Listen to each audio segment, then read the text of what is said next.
This is the news leader, Channel 7 Eyewitness News. First at 4. Welcome back.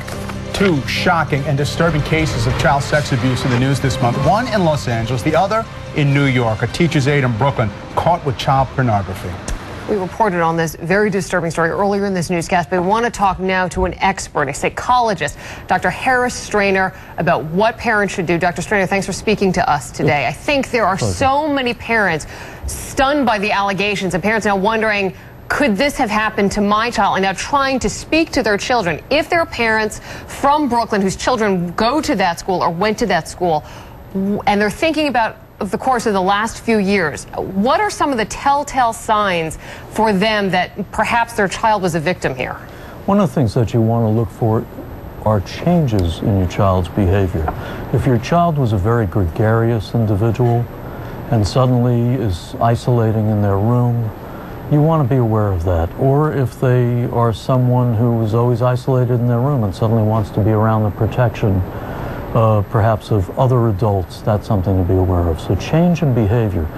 Decrease in the quality of schoolwork is very important, and you want to take a look at that.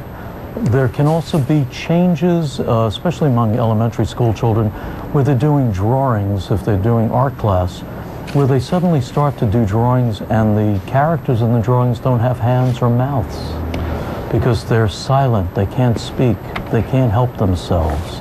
They can't reach out. Also, you want to look at nightmares, bedwetting, being squeamish around adults, and obsessive-compulsive behaviors where children suddenly feel like they have to do these obsessive acts to kind of cleanse themselves. Right. Doctor, you know, the children were victimized, were young, elementary school age. How do you talk to such a young child about such a sensitive topic without really scaring them? Well, the first thing you want to do is make sure that you don't sound as if you're blaming them, because they may feel guilty on some level. So you want to say to them, you can always come to mom and dad. No matter what happens, you can tell us what's the matter, what's going on. And it's not what you did. We're here for you. So you want to be very client-centered, what I call in my work, very caring, carefrontational. You want to get the information out from them, but you want to do it in a loving, sympathetic, nurturing manner.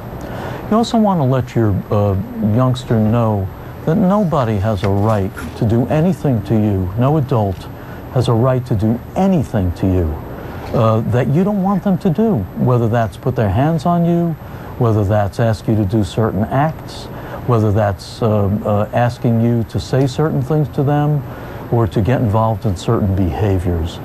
And the other important thing is we really have to explain to children that adults don't have a right to treat them like they're adults. Children are human beings, but they're unique human beings. They're not small adults. They are children, and they have to have boundaries. They have to know that they're nurtured and loved, and that there are people that they can rely on who are not going to harm them but help them. I think it's very important advice, like you said, nurturing, caring, loving, and unfortunately it's important advice that a lot of parents in our area really need right now, considering what has been happening. All right, Dr. Harris Strainer, we really appreciate you coming in to speak to us today. My pleasure. All right, thanks.